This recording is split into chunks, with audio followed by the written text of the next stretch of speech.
नमस्कार,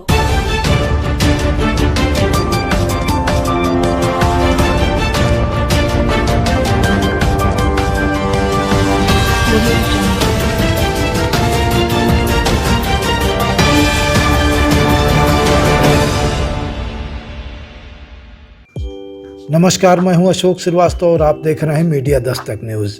प्रधानमंत्री की आर्थिक सलाहकार परिषद के अध्यक्ष डॉक्टर देवराय ने हाल ही में अमर उजाला अखबार को दिए अपने एक इंटरव्यू में कहा है कि जो राज्य पुरानी पेंशन व्यवस्था को लागू कर रहे हैं वे साल 2030 तक दिवालिया हो सकते हैं। इसको लेकर कर्मचारी तीखी प्रतिक्रियाएं दे रहे हैं। दरअसल केंद्र में अटल बिहारी वाजपेयी के नेतृत्व वाली सरकार ने साल 2005 में पुरानी पेंशन व्यवस्था को खत्म कर नई पेंशन व्यवस्था लागू किया था। इसके बाद से लगातार पुरानी पेंशन की मांग को लेकर कर्मचारी आंदोलन कर रहे हैं। हर चुनाव में पुरानी पेंशन का मुद्दा गर्म होता है। हालांकि पुरानी पेंशन खत्म करने वाली सरकार बहुमत के साथ चुनाव जीत जाती है। यहाँ यह बताना जरूरी है कि राजस्थान, छत्तीसगढ़, हिमाचल प्रदेश, झारखंड और पंजाब में सरकारों ने पुरानी पेंशन व्यवस्था को फिर से लागू कर दिया है। 2005 से पहले जिन लोगों ने सरकारी नौकरी ज्वाइन किया था उन्हें सेवानिवृत्त होने पर एक फिक्स पेंशन राशि का लाभ मिलता था। ये राशि कर्मचारियों की सर्विस ज्वाइन करने के समय नहीं बल्कि सेवानिवृत्त होने के समय जो सैलरी होती थी उस पर तय होती थी।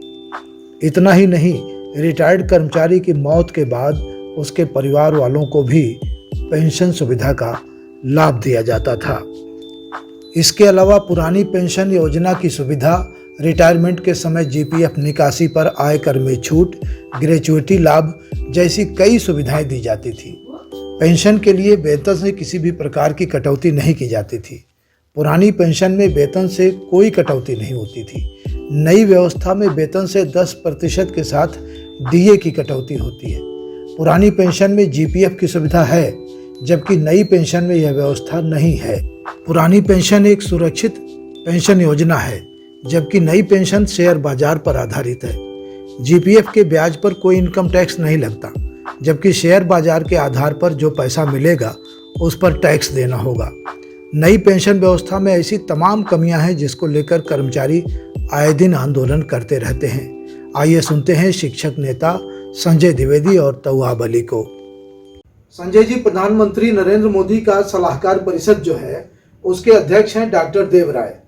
डॉक्टर देवराय का अभी हाल ही में पुरानी पेंशन को लेकर के एक कमेंट आया है कि जो राज्य पुरानी पेंशन व्यवस्था को लागू करेंगे वो साल 2030 तक कंगाल हो जाएंगे। और आप शिक्षक नेता हैं, पुरानी पेंशन को लेकर के आए दिन संघर्ष करते रहते हैं, आपका क्या कमेंट है? सर, केंद्र सरकार के आर्थिक सलाहकार डॉक्टर देवराय जी के बात से मैं सहमत नहीं हूं। पुरानी पेंशन योजना जो वर्तमान में देश की जो जीडीपी का ग्रोथ है, ऐसी परिस्थितियों में पुरानी पेंशन योजना को लागू करने में मुझे लगता है कोई कठिनाई नहीं होनी चाहिए। पुरानी पेंशन योजना कर्मचारियों का हक है, कर्मचारियों की बुढ़ापे की लाठी है कि कोई भी कर्मचारी 60 साल 62 साल की सेवा करके जब वो रिटायर होता है तो पेंशन के जरिए वो एक सम्मानजनक जीवन जी करके वो अपना घर परिवार चलाता है। एनपीएस इस देश में जब आया 1 अप्रैल 2005 के बाद, एनपीएस को लेकर के इतनी भ्रांति रही है कि उत्तर प्रदेश का अगर मैं उदाहरण दूं, उत्तर प्रदेश में 1 अप्रैल 2005 के बाद से लागू एनपीएस हमारे यूपी में 2016 से लागू हुआ है।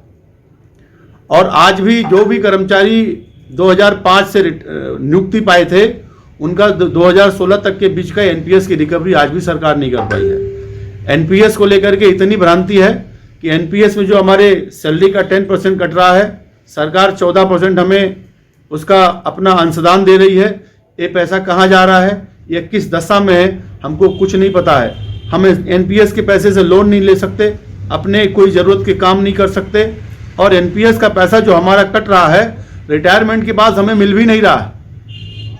एनपीएस को लेकर के इतनी अनिश्चितता का वातावरण है, कर्मचारी को समझ में नहीं आता। और जो कस्टोडियन हमारे डिपार्टमेंट हैं, अकाउंट अफसर हैं, अकाउंट सेक्शन के हमारे क्लर्क संपर्क के कर्मचारी, उनको पता नहीं है साहब कि एनपीएस से कैसे लोन मिलता है, एनपीएस से कैसे कटौती होती है। तो हमारा ये कहना है कि एनपीएस योजना को पूर्णतः बंद करिए और पुरानी पेंशन योजना को लागू करिए, क्योंकि पुरानी पेंशन योजना भीख नहीं है। 60 साल 62 साल तक हम देश की सेवा के लिए एक कर्मचारी के रूप में काम करते हैं, समाज, देश और सरकारों के डेवलपमेंट के लिए काम करते हैं, और रिटायरमेंट के बाद में सरकारों की जिम्मेदारी है हमें एक बेहतर जीवन दे। वरना अगर हम पेंशन नहीं पाएंगे तो हमारी एवरेज आयु कम हो जाएगी और रिटायरमेंट के बाद बुढ़ापे में हम अपने बच्चों पे आश्रित हो जाएंगे। और आप कल्पना करिए कि बुढ़ापे के 60 साल 65 साल का व्यक्ति जब घर जाएगा और उसके हाथ में उसकी जो दैनिक दिनचर्या चालन करेगा। इसलिए मैं कहता हूं कि पुरानी पेंशन योजना को लेकर के इस देश में एक दिन क्रांति आएगी और देश के सभी विभागों के कर्मचारी एक दिन मिलकर सड़क पर उतरेंगे और इन सरकारों को पुरानी पेंशन योजना को लागू करने के लिए विवश करेंगे, और तब जाकर के सरकारें इस योजना को लागू करेंगी। एक बात मैं बहुत दावे के साथ कह सकता हूं कि चाहे भारत सरकार हो चाहे उत्तर प्रदेश सरकार हो, बहुत सारी ऐसी स्कीमें चला रही है, लोगों को रेवड़ी की तरह मुफ्त में पैसे बांट रहे हैं।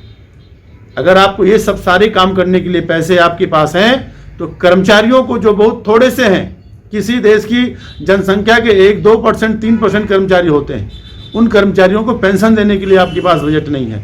इसलिए मैं कहूँगा सरकार ऐसा प्रावधान करे कि पुरानी पेंशन योजना इस देश में लागू हो। अभी भारत सरकार ने टैक्स की नीति नहीं लाई है। टैक्स की जो व्यवस्था है, अगर आप उसकी गहराई में जाएंगे तब आपको पता चलेगा कि टैक्स की वर्तमान सिचुएशन क्या है। तो हमारी कमाई का लगभग 1.5 महीने की सैलरी फरवरी महीने में टैक्स के रूप में सरकार को दे रहे हैं। तो हम कहते हैं कि अगर हम देश के विकास में इतना योगदान दे रहे हैं तो साहब हमें बुढ़ापे में एक बेहतर जिंदगी जीने के लिए आप पुरानी पेंशन दे दीजिए हमको।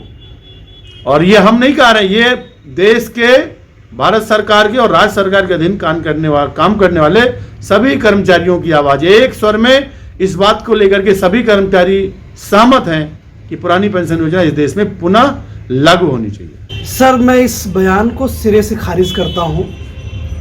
मैं समझता हूं ये गैर जिम्मेदाराना बयान है।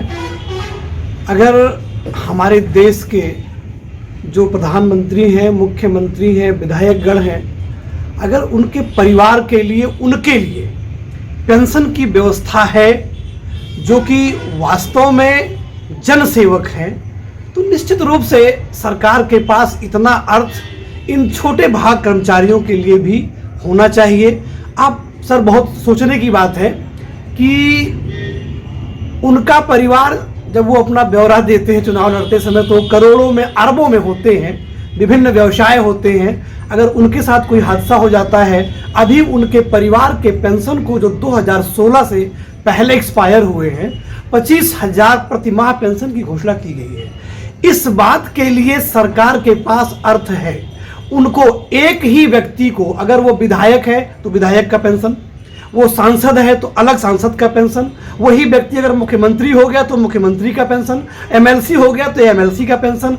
एक ही व्यक्ति को अगर 4-4 पेंशन देने के लिए सरकार के पास अर्थ की व्यवस्था है तो कर्मचारियों को भी देने के लिए पेंशन की व्यवस्था है। बस जरूरत है माननीय प्रधानमंत्री जी को, माननीय मुख्यमंत्री जी को कि वो बड़ा दिल दिखाएं। जिस तरह से झारखंड, राजस्थान, छत्तीसगढ़, पंजाब और हिमाचल में सरकार ने बड़ा दिल दिखाकर कर्मचारियों को पेंशन दिया, और न केवल पेंशन दिया, वहां के मुख्यमंत्री हिमाचल के, उन्होंने ये कहा कि पुरानी पेंशन देने में नए पेंशन की अपेक्षा हमारे ऊपर भार भी कम पड़ रहा है। इस चीज से भी उनको सीख लेनी चाहिए। अगर ऐसा ये नहीं करते हैं तो निश्चित रूप से ये हमारे पैसे को शेयर बाजार में लगा करके कंपनियों में डुबोने के लिए लगे हुए हैं। ये कर्मचारी यही मानेगा इस बात को। नवाब अली जी सर, आप ओपीएस को एनपीएस से बेटर कैसे मानते हैं? सर, ओपीएस एनपीएस से बेटर है ये मैं क्या, ये देश का हर शिक्षक कर्मचारी कह रहा है। और सबसे बड़ी बात यह है कि जो साथी दुर्भाग्य से 2005 के बाद, 2004 के बाद नियुक्त हुए, लेट नियुक्त हुए और एनपीएस से रिटायर हो रहे हैं, सर उनके आंकड़े उठाकर अगर आप देख लेंगे तो उनके जो पेंशन बन रहे हैं, अभी हमारे यहाँ बहुत फेमस हुआ था सोशल मीडिया पर भी कि 80,000 वेतन का 800 रुपये पेंशन। सर ऐसे ही लोगों के पेंशन 500, 1300, 1200। सर ये सोचने का विषय है कि हमारे देश में हमारी सरकार तमाम तरह की वृद्धा पेंशन, विधवा पेंशन देती है, वो भी हज़ारों में होता है, और हम अपना एनपीएस 10% अपने मूल वेतन का कटवाएं, सरकार उस पर खुद 14% अंशदान दे, और उसके बाद अगर शेयर मार्केट से निकलने के बाद हमारा पेंशन जो एनपीएस के तहत अगर 1000 रुपये, 1200 रुपये बनता है, तो मैं समझता हूँ सर, ये इससे बड़ी लूट, इससे बड़ी विडंबना इस देश के लिए दूसरी और कोई नहीं हो सकती। साथ ही साथ अगर ओपीएस की बात करें सर, तो ओपीएस में जैसा कि सब लोग जानते हैं कि मूल वेतन का हमें जो है आधा मिलता है, और साथ ही साथ उस पर समय समय पर सरकार द्वारा लगाए जाने वाले महंगाई भत्ते, इंक्रीमेंट, महंगाई भत्ते वगैरह भी हमको मिलते हैं सर। उसमें हमको इतना मिल जाता है जिससे हमारा बुढ़ापा आसानी से कट जाता है। जबकि एनपीएस का पैसा सर, ये खुलेआम सब लोग जानते हैं कि वो शेयर मार्केट में लगा हुआ है, और शेयर मार्केट में अभी हाल में देखा आपने, अडानी ग्रुप में भी हमारे एनपीएस का जो शेयर एलआईसी में लगा हुआ था वो अडानी ग्रुप में लगा हुआ था। आप सोचिए सर, अगर एशिया के आर्थिक रूप से सबसे मजबूत व्यक्ति के निवेशकों का पैसा डूब सकता है, तो सर हमारे एनपीएस की क्या औकात है। मैं आपके चैनल के माध्यम से सरकार से निवेदन करता हूं, आगाह करता हूं कि हम कर्मचारियों का बुढ़ापा बचा लीजिए, हमको संभाल लीजिए, हमारे पैसे को बचा लीजिए, शेयर मार्केट से निकाल करके हमें पुनः वही पुरानी वाली पेंशन दे दीजिए।